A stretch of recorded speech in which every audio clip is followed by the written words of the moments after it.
हरिओम।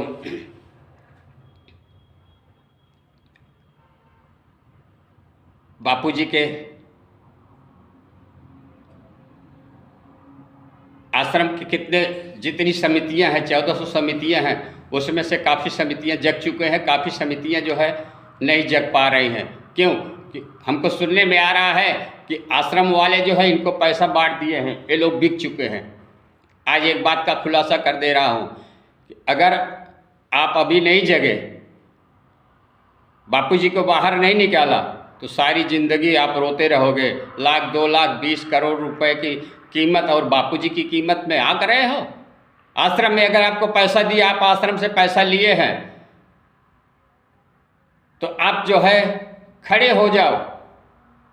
अगर वो बोलते हैं कि मेरा पैसा दो, ये डर है, तो उनसे सीधा बोलो तुम्हारी बाप की कमाई नहीं थी, हमारे आश्रम के हमारे गुरुजी की कमाई थी। आश्रम का पैसा तूने मेरे को दिया हुआ है, बापूजी को बाहर निकालो, हम वो पैसा भर देंगे आपका जितना पैसा लिए हैं। इस हिसाब से जो डर करके मत बैठो, सामने खुल करके आ जाओ, बोल दो।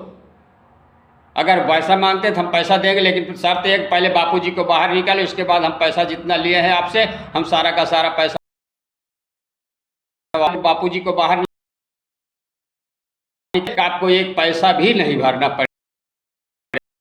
जो चाहे लोन के माध्यम से चाहे जैसे माध्यम हो, वो सब खत्म हो जाएगा। लेकिन एक बार खुल करके मैदान में आ जाओ, बापूजी को बचा लो बस। कितनी कीमत है पैसे की? एक दिन तो सब कुछ छोड़ करके जाना है। लेकिन अगर गुरुजी हमारे जीवन से चले गए, जिन्होंने हमारे को दान दिया, जीवन दान दिया, हम लोग जगह जगह घूम घूम करके सेवा कर रहे हैं, ऋषि प्रसाद की सेवा कर रहे हैं, बाल संस्कार की सेवा कर रहे हैं, कहीं किसी की सेवा कर रहे हैं, कहीं भंडारा करके सेवा कर रहे हैं। ये बापू की सेवा है? बापू की सेवा नहीं है, ध्यान दे देना।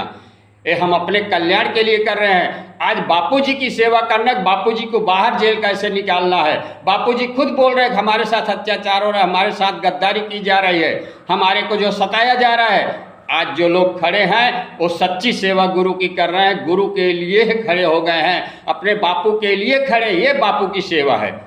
बाकी जितनी सेवाएं कर रहे हो अपने कल्याण के लिए कर रहे हो। आज बापू के लिए अगर आवाज़ उठा रहे हो, बापू के लिए खुले मैदान में खुल करके आ रहे हो, ये बापू की सच्ची सेवा है इस युग। अपने गुरु को बचा के गद्दार नहीं है, बापूजी के शिष्य है ही नहीं। जो भी बापूजी के पक्ष में बोलता है उनको समाप्त कर दे रहे हैं। बोलते आत्महत्या कर लिया, आत्महत्या कर लिया। कोई आत्महत्या कर सकता है? सुरेशानंद जी आत्महत्या कर सकते हैं? कृष्णाबाई आत्महत्या कर सकती है? इन लोगों को मार करके दफना दिया इन लोगों ने, हरामियों ने, और लोगों को दिखा दिया, क्योंकि विश्वास पड़ जाता। लेकिन इन दोनों के लिए लोगों को विश्वास नहीं पड़ता। इतने बड़े ऊंचे साधक आत्महत्या कर सकते, इसलिए उनको जो है ऐसे हिसाब से खत्म कर दिया कि लोग भाप नहीं पाए, और बोलते हैं गायब हो गए, गायब हो गए। तुम सारी समितियों का ध्यान रखने वाले, सारे आश्रमों का ध्यान रखने वाला अहमदाबाद आश्रम, तुम खोज नहीं कर सकते सुरेशानंद जी कहाँ गए, कृष्णाबहन कहाँ चली गई। जैसे भाइयों में सुरेशानंद जी नंबर 1 के वक्ता थे, वैसे बहनों में कृष्णाबहन नंबर 1 की वक्ता थी। हमने सबका सत्संग किया, सुना है, सबका साथ किया हुआ, देखा। लेकिन आज ये दोनों में कोई भी नहीं है।